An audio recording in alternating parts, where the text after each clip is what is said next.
ढोंगी बहू प्रीति एक पढ़ी लिखी लड़की है जिसकी एक अच्छे घर में शादी हुई है। प्रीति का पति राहुल एक मल्टीनेशनल कंपनी का मैनेजर है जो आधे महीने विदेश में ही रहता और छोड़ जाता है अपने मम्मी पापा को प्रीति के भरोसे, जिससे इस देश को सुधारने की चुल ने परेशान कर रखा है। मम्मी पापा, कल एक डॉग वैक्सीनेशन का शिविर है तो मैं वहीं पूरा दिन रहूंगी। आप मेरे लिए खाना मत बनवाना। अरे बेटा प्रीति, वो बाई तो काम छोड़कर परसों ही जा चुकी, एक नई बाई देखनी पड़ेगी। माँ, आप तो जानती ही हो ना कि मैं कितना बिजी रहती हूँ। अगर कल मैं नहीं गई तो कुत्ते एडॉप्ट ही नहीं हो पाएंगे। देखिए, हम इंसान तो बोलकर अपनी तकलीफों को बता सकते हैं, लेकिन वो बेचारे, उन्हें हमारी ज्यादा जरूरत है मम्मी। अरे बोल के भी हम क्या हासिल कर पा रहे हैं। अब ठीक है बेटा, तू जा, मैं खाना बना लूंगी। ऐसा पहली बार नहीं हो रहा था। देश भर में जितने एनजीओज हैं, चाहे वो स्टूडेंट्स के अधिकार के लिए हो या गरीबों में खाना बांटने का काम हो, प्रीति सबसे जुड़ी हुई थी। रोज कहीं बाहर ही रहती थी, एक शिविर में नहीं तो दूसरे में, और छोड़ जाती थी अपने सास ससुर को उनके खुद के भरोसे। और जब कोई उसे कहे, अरे प्रीति, कभी तेरी सास का हाथ भी बटा दिया कर, तो उसका एक ही जवाब रहता था, देखो, हम लोगों को तो सब कुछ घर बैठे मिल जाता है। अगर आज मैं इस शिविर में नहीं गई तो पता नहीं कितने लोग सड़क पर आ जाएंगे। प्रीति को समझाना संभव ही नहीं था और ये बात उसके सास ससुर भी मान चुके थे। इसलिए सुबह सुबह सास ही किचन में खाना बनाने जाती है और देखती है कि घर में सब्जियां खत्म है। अरे प्रीति बेटा, सुन तो जरा। क्या हुआ मम्मी? मुझे बहुत लेट हो रहा है और आप तो जानते हो ना कि अगर मैं इस शिविर में नहीं गई तो।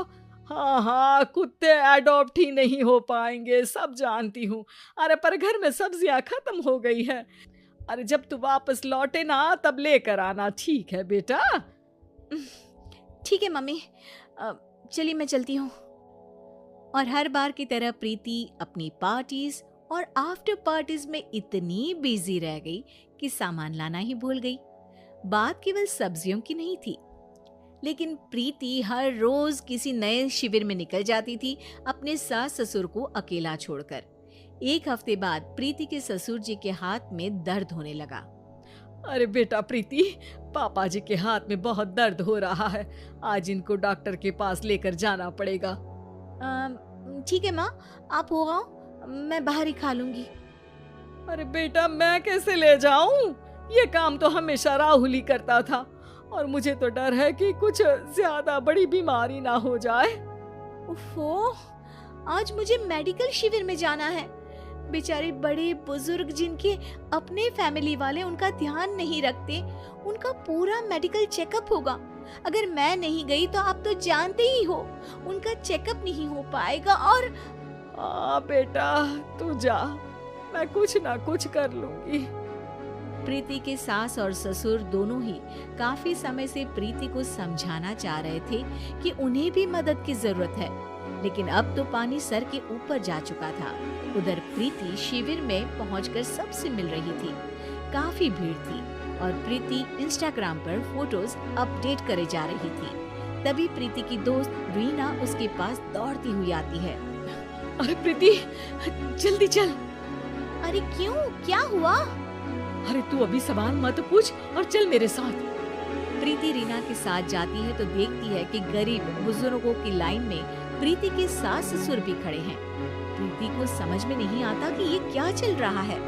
उसके ऑर्गेनाइजेशन में सबकी नजर उसके सास ससुर पर थी और प्रीति को लगा कि बात उसकी इज्जत पर आ गई है। माँ, पापा जी, आप दोनों यहाँ क्या कर रहे हैं? आप तो जानते हो कि ये शिविर गरीबों की मदद करने के लिए बनी है और आप इसका मजाक उड़ा रहे हैं इस तरह से लाइन में खड़े होकर। अरे बेटा, हम भले ही गरीब ना हो पर जरूरतमंद तो है ही। हमारा भी कोई ध्यान रखने वाला नहीं है। मेरे पति के हाथ में दर्द है, मैंने सुना कि जरूरतमंद बुजुर्गों का यहाँ फ्री में इलाज हो रहा है, इसीलिए चले आए। अ, नहीं, मतलब मैं तो।